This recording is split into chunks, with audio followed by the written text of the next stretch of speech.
everyone, it's Linda here from Banjo's Beat House with our next episode of What's in the Box, and this time we are covering our April 2025 inspiration box. This is our fourth of the Delica focus boxes with patterns that I'm designing in it.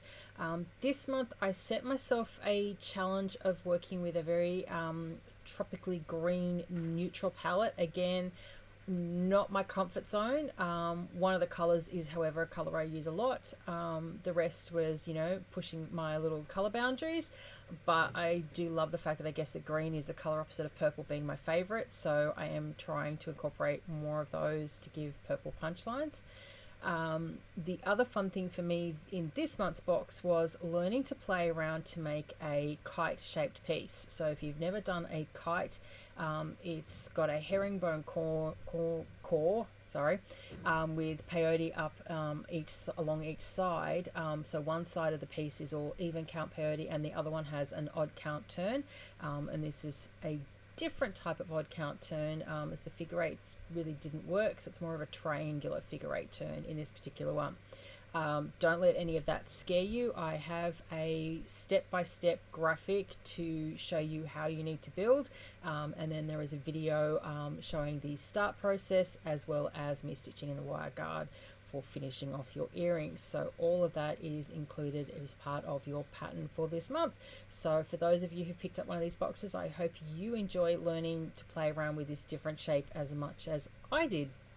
So I'm going to tip you down now and we'll take a look at what was in the box.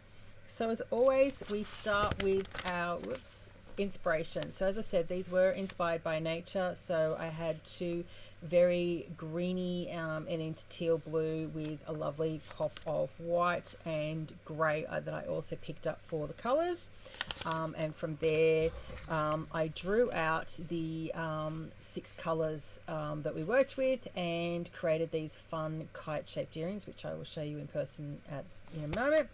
As always, you get your little guide as to what's included, and you now get your little QR code to download your digital pattern that has links to the video in it. So what was in the actual box? Well, in the actual box was DB231, which is the crystal lined white luster. So that was my little kind of clear neutral. The next one is DB1483, which is a transparent pale green mint luster. So we're playing with lots of shinies, but also lots of translucent tones. The next is DB2376, which is fancy lined celery. So it's this very limey pop of green. To pull out the blue tone, we went with DB1708, which is mint lined ocean blue. So this is a lovely one that I will now be adding into my regular stash. And a color I use a lot here is DB1208, which is a silver lined Caribbean teal. I love all of these Caribbean teal colors. And lastly is DB1485, which is translucent pale light taupe luster. Now, when I designed my box, I actually used DB1486, which is one shade darker, but they're very, very close. Unfortunately, my supplier had a mislabel and sent me 1485 and not 1486. We picked it up, but it was too late to make any changes. So we've sent the kits out to you guys with 1485 instead of my original 1486, but it's not going to make a difference for you guys in terms of how this actually gets used. And this is a lovely, slightly softer version than what I had planned.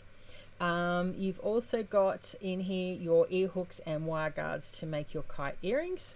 And so the project of the month, as I keep saying, is these lovely kites. So you will learn, so this side was all, the even count peyote side, and this side has the odd count turn. So you'll see there's a lot more thread on this side than there is on this side. That's just the nature of that turn. So you've got your herringbone core here as you work up and down your two sides. It's a fun pattern. You can actually I started mine here at the bottom. You can start here at the top, but because I was popping in the wire guardian to make it easy to put an ear hook on, I did not start mine at the top. If you do, it's a 3 bead top versus a 4 bead start. That's the primary difference, and then there's a few quirks as you're stitching. I found the bottom start was also a lot easier, so I went with that. So yeah, you've got I guess an upside down kite in that design as opposed to your traditional looking kite, which would be that way. But it's a fun shape that I had never made before, so it was a great challenge for me and hopefully for everyone who's picked up this month's box. The bonus for those of you who got it, I was playing along with the translucent and we've made this really fun tea light cover, and I've given you the link to where I bought my tea lights, which I picked up on Amazon. This is a loose cover so that it's easy to slide the candle in and out. He is battery operated, so you can see if I turn him on, he now glows. And so he really does pick up all the translucent nature of all of the beads as he's sitting in there. So you could take up the challenge of using a smaller tea light candle or going above the light. I wanted at least a little bit of the light to be seen, but it was fun with this one to pick up all the translucent nature of all of those beads and give this guy a really nice warm glow, and just to play with a fun, you know, geometric kind of pattern on here as well. So that was the freebie if you did our pre-order this month. So yeah, that is what is in the box for our April 2025 inspiration box. For those of you who bought it, thank you very much. I hope you've had as much fun as I did, and I'll see you next time for our May 2025 inspiration box unveiling. Until then, stay safe and stay creative. Bye for now.